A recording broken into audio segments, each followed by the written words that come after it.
মন্টু, আজ কিন্তু তুমি খেলতে যাবে না, আমি ওদেরকে বারণ করে দিয়ে আসছি। লক্ষ্মীটি, বোঝো না কেন? আমি আজকে ওদের বারণ করে দিয়ে আসি। আর তুমি তো বলেছিলে যে আজকে যে করেই হোক তুমি ট্রান্সলেশনটা করবেই করবে। কোথাকার কোন মাস্টার নিলেন? হ্যাঁ, খেলতে তো আমি যাবই। হ্যাঁ, দেখি তুমি কি করতে পারো। শোনো, যতক্ষণ আমি এই বাড়িতে আছি, এই ঘরে আছি, ততক্ষণ আমি চুপ করে থাকবো না।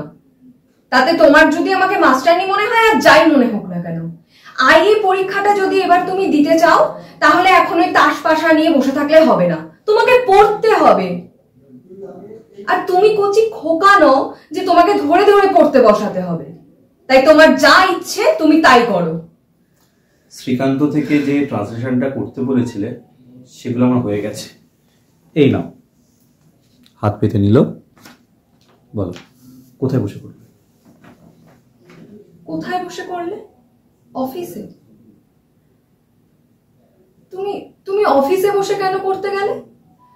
তুমি তো জানোই যে তোমার সেকশনের ফোরম্যান যদি জানতে পারে তাহলে রাগারাগি করবে।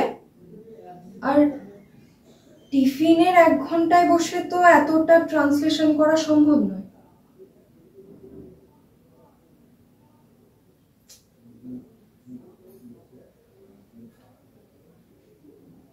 তুমি যে একটু ভালো করে পড়লে কতটা ভালো রেজাল্ট করতে পারো এটা তার প্রমাণ।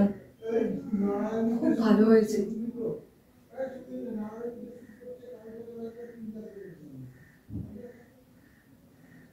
একবার দেখো আমার দিকে। মন্টু বেরিয়ে চলে যাচ্ছে ওখান থেকে দরজা দিয়ে। দুম করে দরজাটা বন্ধ হয়ে গেল। মন্টু,